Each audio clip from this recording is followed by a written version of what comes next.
y el sector tecnológico creo que lleva 30 años de crecimiento ininterrumpido desde la época de las .com hasta ahora. Ha producido unicornios a nivel Latinoamérica, el más importante de ellos como Mercado Libre, varios de impacto global. Tenemos más unicornios que España, por ejemplo. Y es algo que debería ser estratégico al diseño de política en nuestro país. Bueno, Santi, gracias por venir a mi ciclo de entrevistas. Acá hay Data, un verdadero personaje ilustre que tenemos hoy. Lo primero que te diría, y que siempre le pregunto a todos los invitados, es ¿cómo te definirías vos? Bueno, gracias por invitarme, diputado. ¿Cómo me definiría? Cada vez me cuesta más, pero últimamente me gusta ir por el lado del oficio. Mi oficio es de programador, es lo que he hecho desde muy chico frente a las computadoras y en algún punto lo que me dio gran parte de los conocimientos que después comparto con la sociedad. Bueno, gran definición. Y un amigo también, así que es personal. Voy a arrancar con algo que me pasó y que quiero que me ayudes a describirlo, que fue que hablé de renta básica universal y me llenaron la cara de dedos. Lo vi. Desde el gordo Dan, Bienvenido a las redes. un youtuber español diciendo que yo era comunista, socialista, Sí. cuando estoy lejos de ser comunista o socialista. Sí. Pero ¿querés contarme bien, y ahora que te puteen a vos, Dale. sobre qué es la renta básica Le universal? mandamos un saludo al gordo. Mira, curiosamente vas a encontrar muchos economistas liberales, casi que te diría en los hechos a la derecha del propio Milley, como Milton Friedman o Friedrich Hayek, que abogaban por una idea de ingreso básico universal. Milton Friedman lo llamaba impuesto negativo. Decía que la única forma de resolver el problema estructural de la pobreza, que la pobreza básicamente consiste en una falta de cash, y que para resolver la cuestión clientelista que muchas veces pasa con la política, que van y le ofrecen a la gente, o no sé, lavarropas, colchones, cosas que lo condicionan a las personas, que generan cierto grado de coerción, el clientelismo clásico. Sé que eso no hay que hacerlo y que lo que el Estado tendría que hacer es dar inyecciones de cash a gente que está en extrema pobreza, como para poder darles la posibilidad de rearmar su vida y tener libertad sobre las decisiones que toma con respecto a su vida. Hayek, que creo que no debe haber economista más puro que Hayek, también proponía ideas en esa misma dirección. Y el ingreso básico universal tiene mucha actualidad en el debate de hoy, no porque sea una cuestión de socialismo o liberalismo, sino porque tiene mucho que ver con lo que se avecina en el horizonte, que es el avance de la inteligencia artificial. Cualquiera que haya usado ChatGPT o cualquiera de estos modelos fundacionales nuevos, se da cuenta muy rápido que el trabajo de un abogado, el trabajo de un médico, el trabajo de cualquier persona de cuello blanco, administrativo, incluso personas creativas, músicos, artistas, actores, podemos nombrar prácticamente todas las disciplinas que pensábamos que la robótica no iba a reemplazar. Bueno, con la inteligencia artificial mucho de eso se ve muy amenazado, y algo que se plantea es que tal vez el ingreso que tenemos en básico en nuestras vidas no necesariamente esté atado al trabajo que producimos el día de mañana.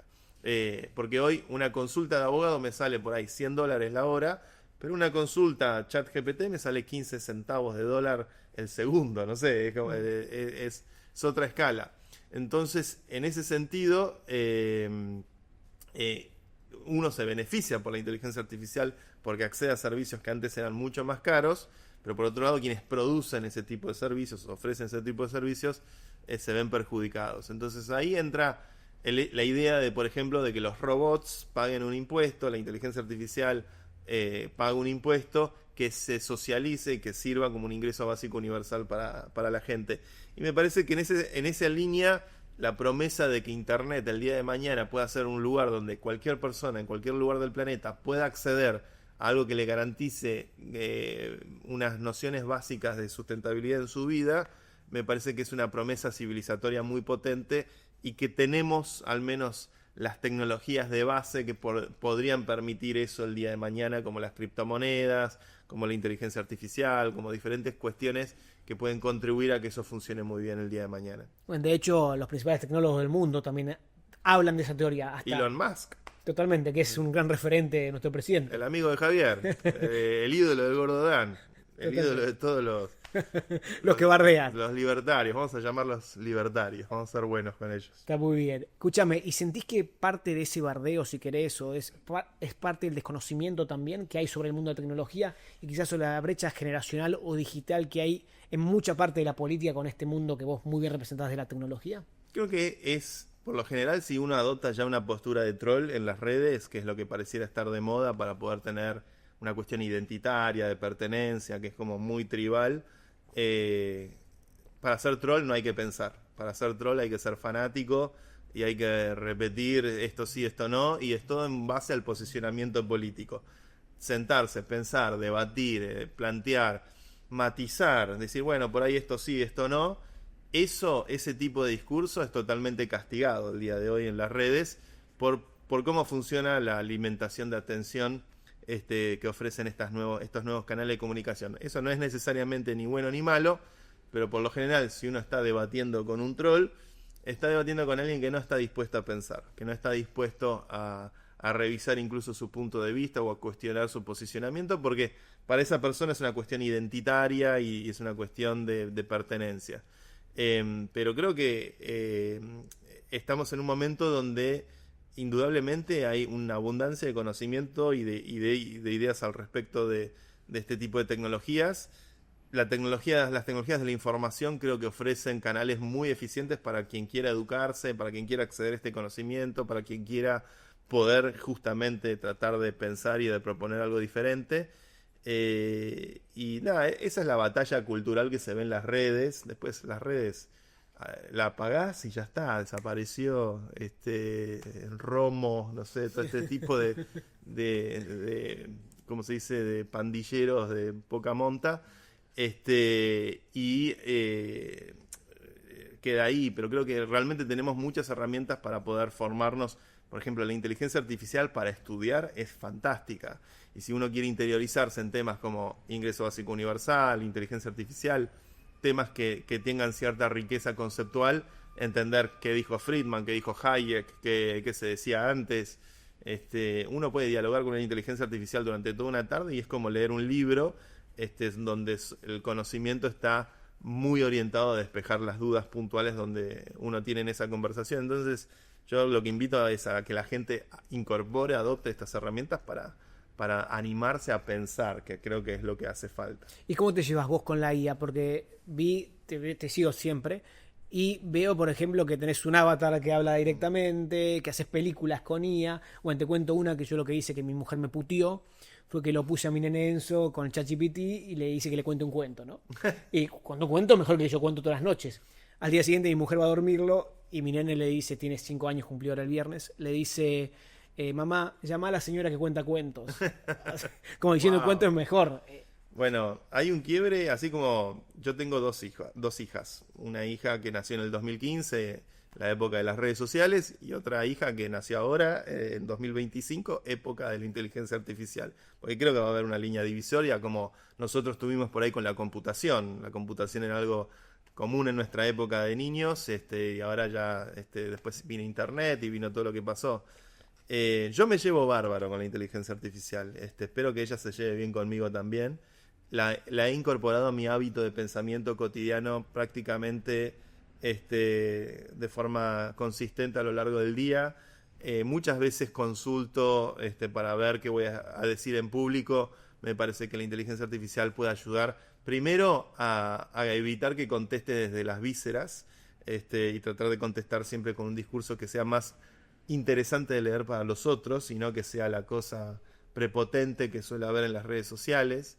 Hice un pequeño clon mío en Twitter que se llama Santi Zairi, que es como una versión destilada de mi persona. Está hecho a partir de 50.000 tweets míos y es como una versión buena onda, optimista, como una caricatura mía, de la cual muchas veces cuando vengo a debatir con alguien en Twitter, lo arrobo a Santi Zairi y Santi Zairi sigue la conversación por mí. Un Scioli Zairi podría ser, sí, algo por el estilo. Con optimismo y con esperanza. Totalmente. Y argumenta muchas veces de forma que me sorprende a mí. Como digo, mira qué piola lo que dijo. O sea, realmente creo que la IA está en un IQ 120, parecido al nuestro, camino a ser 180 dentro de un año probablemente. Después se hizo una inteligencia artificial del partido de la red, que lo que hace es siempre dar dos visiones. Dice, bueno, la visión liberal, la visión progresista, o la visión institucional, o la visión reformista, o la visión una del capital, otra del trabajo. Siempre trata de ofrecer dos visiones, conoce todas las leyes, entonces puede opinar sobre cuestiones legales, con jurisprudencia, con códigos procesales, con la Constitución. Y cuando encuentro debates sobre, por ejemplo, decreto de necesidad de urgencia, y pasó que era el Senado, las cámaras, esto, arrobo al partido de la red y digo, bueno, ¿cuál es tu opinión? Bueno, según una visión liberal, esto, según una visión progresista, esto otro. Creo que es un poco también como ejercer formas de dialéctica que sean diferentes a las formas humanas, que en muchos casos son sesgadas, parciales, y la inteligencia artificial, dentro de todo, se va a comportar en base al sesgo que uno trata de introducirle, aunque incluso ese sesgo no sea sesgada, tratar de ofrecer las dos miradas, y lo puede hacer de forma bastante elegante por lo general. Entonces trato de incorporarlos en mis elementos de comunicación, poco como dice McLuhan, el medio es el mensaje. Y si voy a hablar de inteligencia artificial, creo que la mejor forma de hacerlo es usando inteligencia artificial en la forma que me comunico. También en Instagram pueden ver el avatar mío que uso para comunicar, que el avatar me resuelve tener que guionar, tener que practicar, tener que hacer varias tomas, no me equivoco, tiene siempre buena cara, está en un buen día, y me producen en una hora un video que por ahí antes me podía llevar un día. Y la verdad es que creo que gana mi audiencia, gano yo, y es una nueva forma de comunicación que genera fobia en la gente reacciona y algunos te ponen, che, prefiero el verdadero. No es que el verdadero deja de existir, sino que esto aumenta el verdadero en algún punto, pero me parece que es importante también, como dicen los gringos, show, don't tell, mostrar más que contar. Y a la hora de hablar de inteligencia artificial, poder mostrarla en toda su virtuosidad me parece interesante. Gran herramienta para los partidos políticos, obvio. Sí. Y mira, ahí te dejé un sobre que no es plata. El ensobramiento. No hay ensobrados acá ni cosas por el estilo, pero miralo, quiero que veas lo que hay adentro del sobre. Qué nervios. Uy. Mirá, está impoluta. ¿Viste lo que es? ¿Viste lo que es? El equipo es de primera división. Impresionante. Partido de la red. Oye, vos cuando hiciste eso... ¿Cuántos recuerdos? No te entendieron muchos, es la verdad. Pero hoy en día mucha más gente lo ve de otra manera eso. Acá tampoco me entendían. Por eso, ahí no te entendían. Ahí adentro tampoco vos decís en el partido. Ningún lado. Pero bueno, ¿cómo te imaginás vos hoy un partido de la red? O sea, más allá de que lo estás haciendo y más, pero ¿qué es eso? ¿Cómo funcionaría hoy? ¿A dónde puede llegar la política? Estaría lindo poder votar esto. Y yo creo que el partido de la red, creo que al menos para mí, creo que todos fuimos con diferentes visiones, pero algo nos unía indudablemente. El partido de la red creo que tenía la premisa de ser un partido que hackeara la democracia, decíamos eso. Nuestra campaña era con un caballo troyano, porque era la idea de entremos todos a la legislatura de la ciudad, donde presentamos candidatos, y la idea era que un candidato aprovechar la tecnología para hacer una forma de democracia más directa, ¿no? Entonces nuestro candidato iba a votar todas las leyes de acuerdo a lo que la gente le dice por internet. Hicimos el software, ese software de repente fue usado desde la primavera árabe hasta los movimientos que había en ese momento en España y en Europa, que estaba muy turbulento, principios de los 2010, y fue adoptado por una generación que quería usar tecnología para mejorar la democracia a nivel mundial. Y creo que hoy, mirando el salto evolutivo que hubo en materia tecnológica, hay herramientas que en esa época no teníamos. En esa época nuestra única intuición fue hacer un software libre, un software de código abierto para informarte, debatir y votar. Funcionó, lo usábamos, tenía sus limitaciones, pero dentro de todo nos permitió ensayar esta forma de hacer política más digital. Y hacer un partido político fue un desafío, porque esto le teníamos que contar, no sé, a mi vieja, a los taxistas, a la sociedad en su conjunto, hablarles de vas a poder usar el teléfono para votar por internet. Y recién empezaba a estallar el tema de las redes sociales, por lo cual era todo muy temprano. Hoy en día se entiende mucho más. Creo que, qué sé yo, tenés como la visión camporista de esto que es La Libertad Avanza y sus trolls, que es como la visión pandillera de entender este asunto de las redes. Pero hoy en día creo que las tecnologías que tenemos que antes no habían, por un lado blockchain, para transparentar, que creo que quedó a la vista de todos lo bueno que es para auditar sin requerir del permiso de nadie qué es lo que pasa con el dinero. El CryptoGate creo que ilustra muchas de las virtudes de transparencia que vienen con blockchain. Y obviamente para poder hacer democracia digital, blockchain logra algunas cosas súper interesantes, como que nadie pueda corromper el registro de votantes, que se pueda verificar criptográficamente un voto sin ningún tipo de intermediación. Entonces, en ese sentido, blockchain tiene un potencial inmenso. Transparentar movimientos financieros, de tesorería, de dinero, que la sociedad pueda mirar y hablar sobre eso.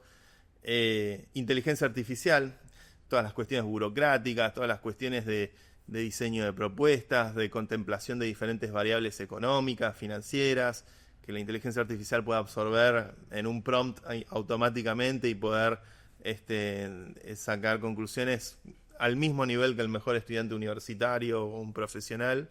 Y creo que la combineta de blockchain e inteligencia artificial, sumado obviamente a hacer software de código abierto, auditable, construido comunitariamente, sigue teniendo una potencia importante en el ámbito de la política. Estamos en una época ahora donde Trump y Musk gobiernan el mundo. La participación de Elon Musk como protagonista político es una nota en sí misma, habla de la relevancia que tiene la tecnología a la hora de diseñar política en este tiempo. Es una época de guerra fría entre Estados Unidos y China por dominancia en la materia de inteligencia artificial, donde hay miles de millones de dólares invirtiéndose para mantenerse competitivos en esa área.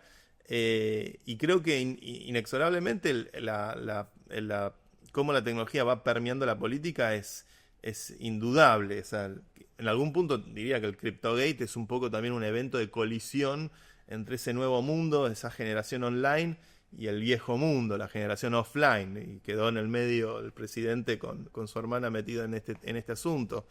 Pero creo que estamos en un cambio de época pivotal muy grande, y yo pensaría un partido de la red que indudablemente se aprovecha al máximo la inteligencia artificial. Por eso lo que decía recién, ¿no? De usar la IA para abrir un debate mucho más amplio y ir en contra de la retórica del troll, para ser más democrático, más inclusivo, darse cuenta que ser sectario o menospreciar al que piensa distinto por el hecho de que piensa distinto es una estrategia tonta, porque si al final del día solamente te juntas con los que tienen dinero para poder pagar esa reunión y te vas a juntar con chantas, tarde o temprano. Entonces, si tu criterio es tan sectario y tu único criterio es cuánto obtenés para pagar para una reunión, y vas a tener un problema. Creo que hay que construir una sociedad democrática, requiere de tecnologías democratizantes, y creo que la inteligencia artificial democratiza el acceso al conocimiento, nos da equipara el poder del individuo con el poder de grandes corporaciones o grandes gobiernos.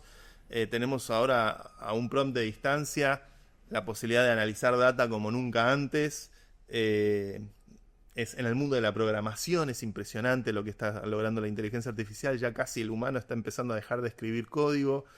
Entonces, a mí pensaría un partido de la red de vanguardia que realmente entiende hacia dónde va el mundo con estas tecnologías y que le ofrezca a la sociedad soluciones que no sean soluciones manipuladoras, ¿no?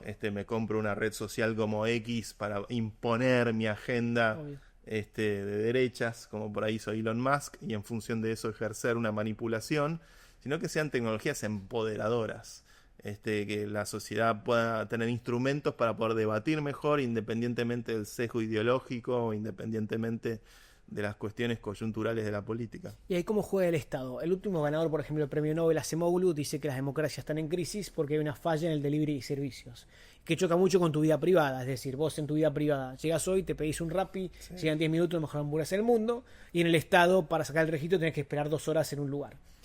A mí me gusta hablar de Estado startup, es decir, un Estado que tiene que ser más eficiente, más chico y con mucha adaptabilidad al cambio. ¿Vos sentís hoy en día que los estados están vetustos y no logran incorporar tecnología, etcétera? ¿O sentís que están bien encaminados? ¿Cómo la ves vos esa? Bueno, los estados tienen la complejidad, o al menos la política tiene una complejidad que el mercado no tiene, y yo lo aprendí en el activismo, eso, como militante del Partido de la Red, que es, en la política tenés decisiones eficientes, pero también tenés decisiones que tienen que reparar daños históricos, o deudas históricas, deudas políticas, deudas de sucesos, eventos, tragedias, corrupción, violencia. La historia está plagada de situaciones traumáticas, de las cuales cada nueva generación no puede desentenderse libremente. Bueno, esto yo no tenía nada que ver. En algún punto, si uno entra en la esfera pública, bueno, tiene que entender el contexto histórico y el lugar donde la representación política que eso amerita. Entonces, lo que entendí es que el ámbito público es diferente al ámbito privado. El ámbito privado siempre busca eficiencia y se rige bajo una sola regla, que es idealmente que entre más dinero del que sale. Y está bien.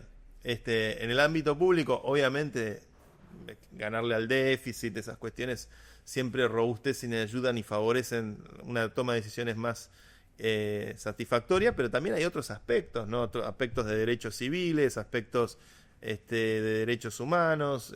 Hay un montón de consideraciones que hacen a la historia, que repercuten y hacen que el funcionamiento del Estado no se lo pueda reducir simplemente a cómo se mira una empresa.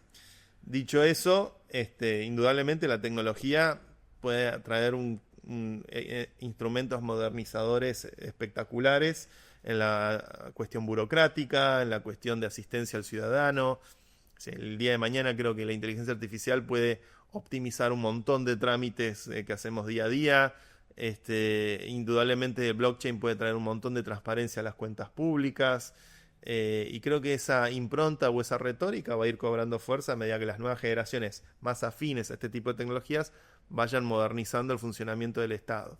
Pero bueno, el Estado obviamente también representa cuestiones históricas que trascienden tal vez lo estrictamente tecnológico, y ahí es donde entra el juego de la política. Que es un poco más complejo, siempre el juego de la política. Bueno, como vos decías, se vio bien el caso Libra, justamente esta coalición de dos mundos. Esta coalición. Y te iba a decir algo, ¿sentís que es el cambio más importante de la historia de la humanidad lo que estamos viviendo? O sea, ¿somos privilegiados por verlo? Yo creo que todos los días presentes que vivamos de ahora en más van a ser el momento de cambio más vertiginoso de la humanidad. Solamente va a haber más cambio vertiginoso y cada vez más fuerte, más grande, más potente. Las revoluciones industriales antes eran una por siglo, ahora vamos a tener una cada trimestre y eventualmente tendremos un mundo tan raro que será ininteligible para los viejos, como pasa siempre, y la juventud, los que la entiendan de forma más nativa, tendrán tal vez formas de alfabetización o cognición mejor elaboradas o mejor preparadas para ese nuevo mundo. Y eso ya lo estamos viviendo. Ya vemos que los jóvenes son autoridad en un montón de materias donde nuestros padres, nuestros abuelos ya no dependen más de los jóvenes en muchos casos que como era antes. Entonces, en ese sentido, estamos en una época muy de pivot. Creo que estamos en la bisagra, especialmente en un país como Argentina, que tiene una demografía muy joven, donde la mitad de los votantes tiene menos de 40 años, contrario a lo que pasa en Europa, donde más de la mitad tiene más de 40. En Argentina está bastante parejo y solo va a haber cada vez más jóvenes, no menos. Y en ese sentido, me parece que es un país que tiene mucho más para construir mirando al futuro que tratar de preservar un presente. Y la verdad es que creo que la única certeza es que solo se va a poner más raro todo. Pero más divertido también por ahí. Seguro. Te traigo también ahora a algo que dijiste recién de Argentina, tocaste, y vos hablas mucho del capitalismo tecnológico nacional. ¿Qué es tanto eso que habla del capitalismo tecnológico nacional? ¿Qué es el capitalismo tecnológico nacional? ¿Es solamente el mundo tech? ¿Se aplica al agro, por ejemplo, también, a las finanzas? ¿Cómo viene la mano eso? No, sin duda, se aplica a todo. Acá en Argentina, por ejemplo, hay una compañía como AgroToken que tokenizó la soja usando blockchain, y es, por ejemplo, un gran ejemplo de algo que afecta a un sector importantísimo de la economía de nuestro país, aplicando tecnología, modernizando y generando un instrumento financiero que agiliza la inversión y que es una compañía, por ejemplo, de las que pica en punta en cuanto a nivel de innovación. Sector IT en Argentina, o la economía del conocimiento en Argentina, es actualmente un 7% del PBI aproximadamente. Es una economía que el año pasado movió más de 90.000 millones de dólares en transacciones de criptomonedas. En el mundo cripto, 1 de cada 4 argentinos usa criptomonedas, casi 10 millones de usuarios. Número 1 en Latinoamérica, número 4 a nivel mundial en usuarios per cápita. La cantidad de programadores formándose crece exponencialmente año a año. Y es un sector que además está incentivado a educar. Es un sector que sin educación no crece. Necesita alfabetizar, que la gente sepa leer, escribir, sumar, restar y programar. Y necesita formar esos nuevos profesionales. Entonces está incentivado a que tengamos una educación fuerte, desarrollo científico fuerte. Y un poco capitalismo tecnológico nacional es una forma de ponerle una bandera a eso, que sea ideológica. Está bien que dice capitalismo. Creo que nadie va a poner en duda el capitalismo. Siempre hay algún trosco suelto por ahí, ¿no? Bueno, cada vez son menos. Pero bueno, vayan a China, que aprendieron, obviamente, entendieron bien la teoría. Y creo que Argentina tiene que sentirse orgullosa de su sector tecnológico. En algunas categorías como cripto a nivel mundial realmente es número 1 a nivel de producción de estos sistemas. Vitalik Buterin viene todos los años a la Argentina, está enamorado del país por justamente la potencia que tienen los desarrolladores argentinos. Y la verdad es que así como tenemos la escaloneta, Crypto Trap y escaloneta, decían en una época, ¿no? Como tenemos algunas categorías donde realmente nos destacamos, y el sector tecnológico creo que lleva 30 años de crecimiento ininterrumpido desde la época de las .com hasta ahora. Ha producido unicornios a nivel Latinoamérica, el más importante de ellos como Mercado Libre, varios de impacto global. Tenemos más unicornios que España, por ejemplo.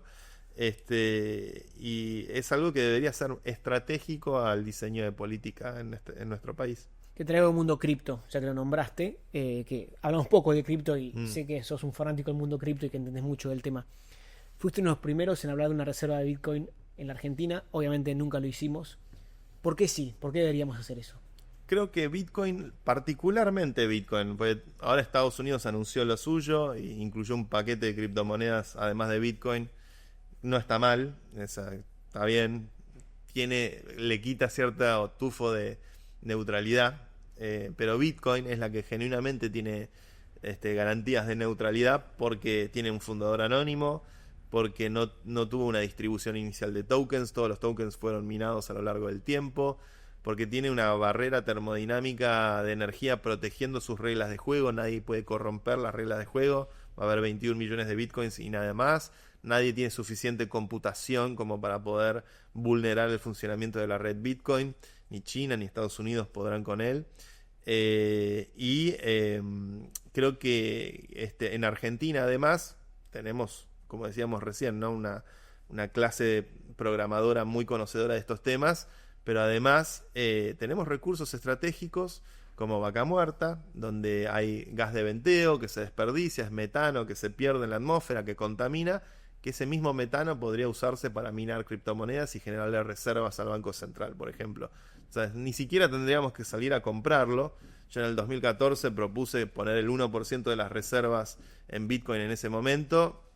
Kicillof era el ministro de Economía. Era algo muy audaz en 2014 probablemente proponer eso. Eran $300 millones si lo hacíamos. Hoy no tendríamos problema de deuda, por ejemplo. Nunca más. Nunca más en la historia argentina. No, estaríamos nosotros siendo los que dan deuda, generan crédito.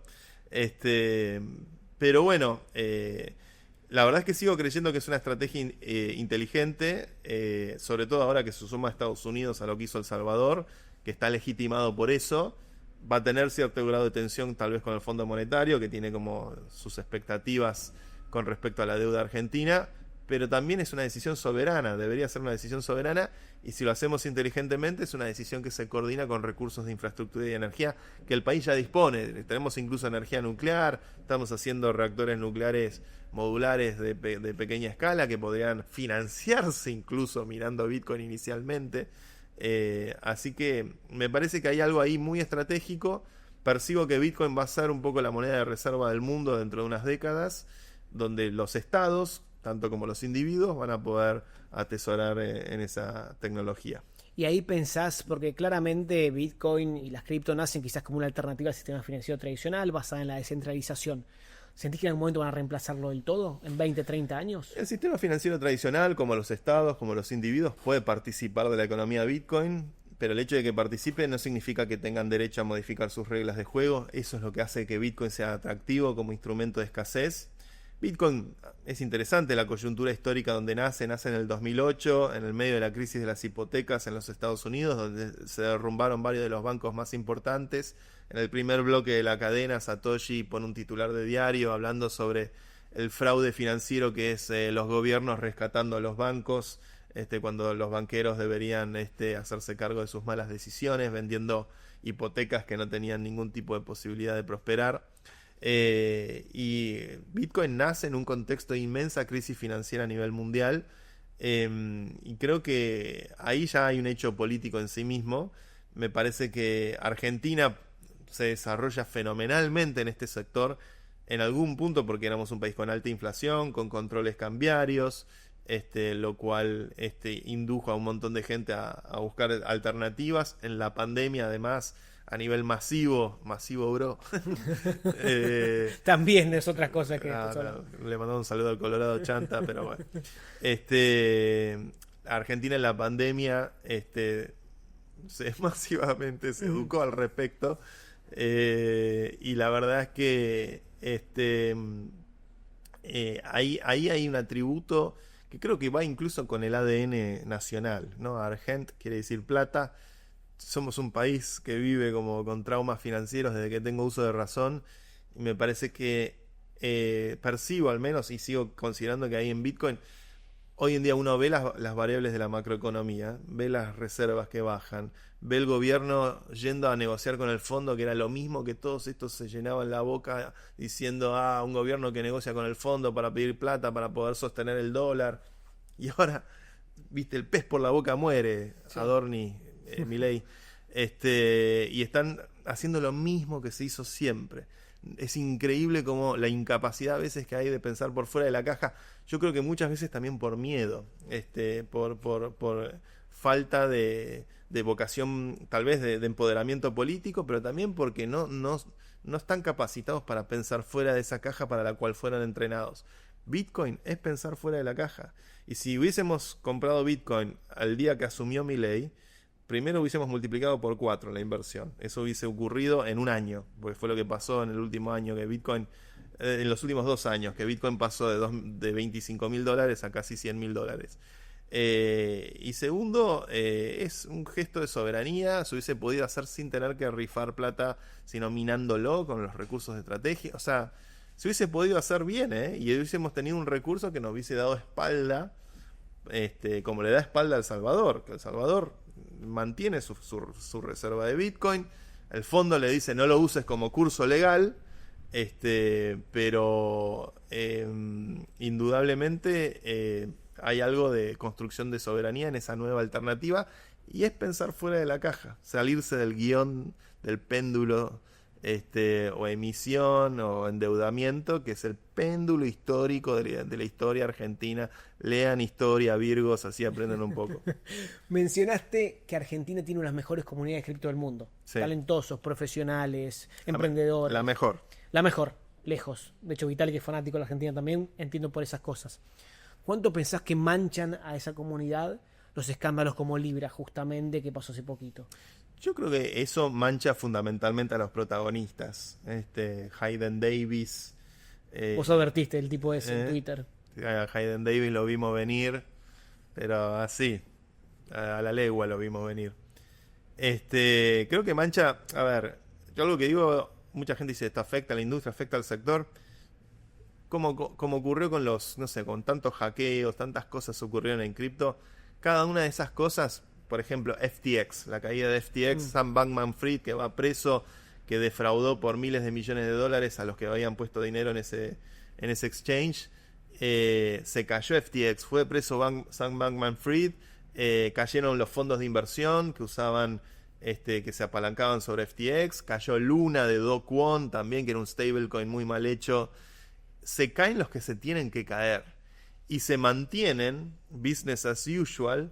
Ethereum, Uniswap, no sé, todo lo que el mundo DeFi bien implementado, Aave, no sé, por mencionar algunas empresas globales del sector se mantienen operando porque sus contratos inteligentes, su código, su implementación son correctos y no tienen fisuras.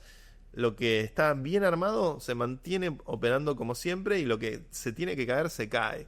Es esto de que la verdad la mentira tiene patas cortas.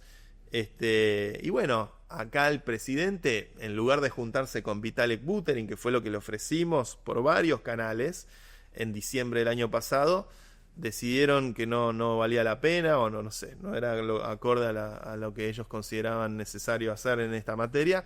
Se juntaron con Hayden Davis, con los operators de las meme coins chantas de Solana. Y bueno, yo creo que principio de revelación, Javier. Escúchame, tengo que ir terminando. Me puedo quedar toda la tarde charlando con vos porque aparte filosofás y está buenísimo. Me quedan 2 preguntas.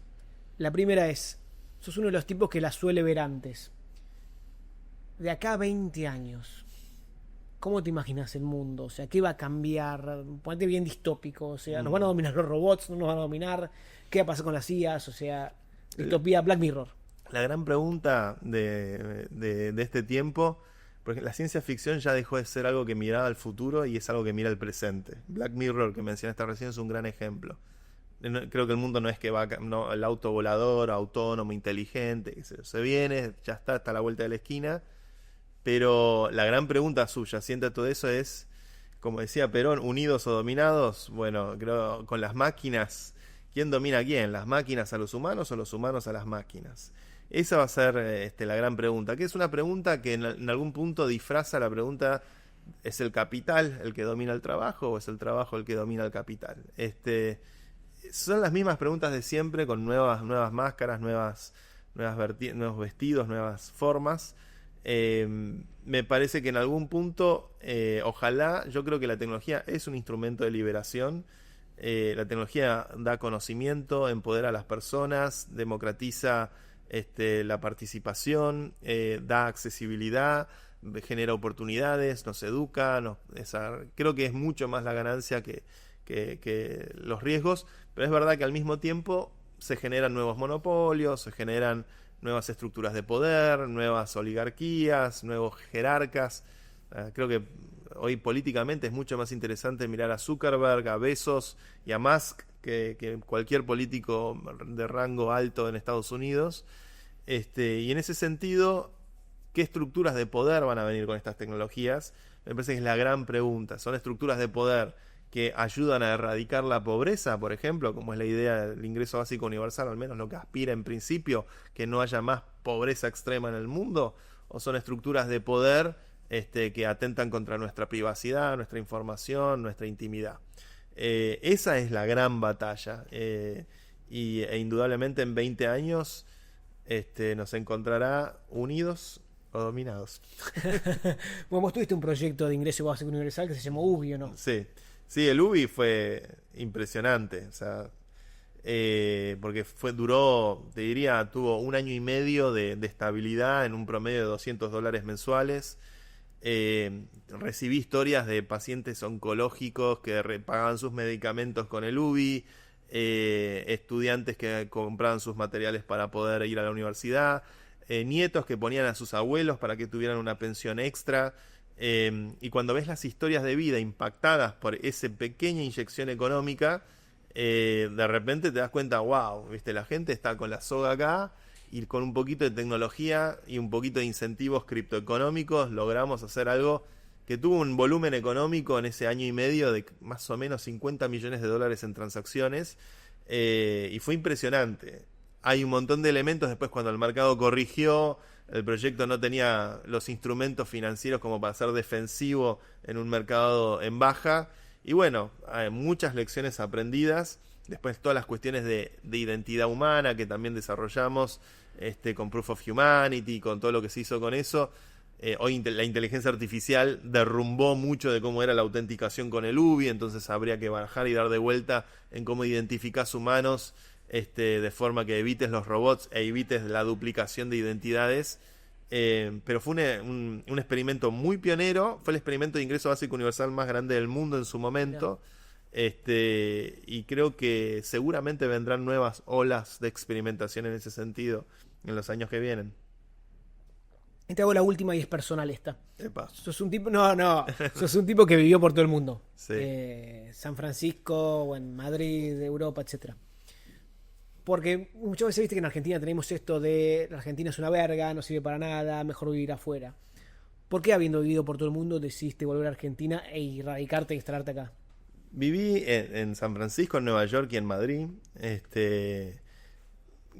Grandes ciudades que tienen lo suyo y que ofrecen un montón de cosas interesantes. Yo diría que Estados Unidos es un lugar para hacer dinero. Indudablemente ofrece muy meritocrático, en el sentido de que no miran de dónde venís, miran tus ideas, y es muy ágil en la comunicación de la gente. Nadie es de ahí realmente, está todo el mundo es inmigrante y buscando hacerse la América.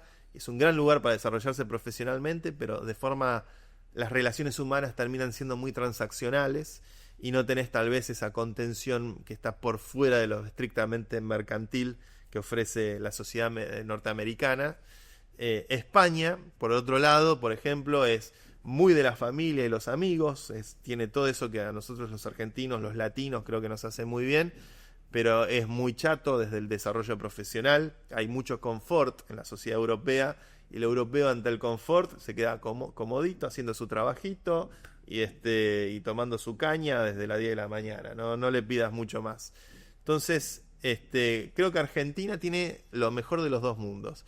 Es una sociedad emprendedora, donde pensamos fuera de la caja, tenés que estar sobreviviendo, peleándola, y tenemos unos instintos muy, muy emprendedores, y entendemos la virtud de la familia, los amigos, el asado, y para mí es el futuro de la humanidad. O sea, la respuesta a los grandes dramas que se ven en el norte, que hay mucho drama ahí, caminás por la calle y ves gente rota por el fentanilo, y en Europa, que están en una sociedad envejecida, que no tiene ya ningún tipo de virtud creadora más allá de alguna que otro accidente.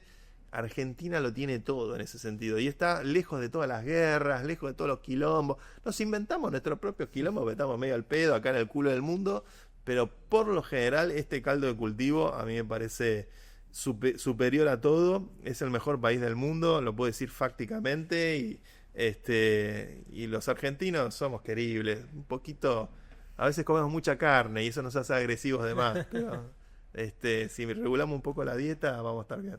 El mejor país del mundo, unidos o dominados. Santi, gracias por tu tiempo. Un placer, gracias por invitarme.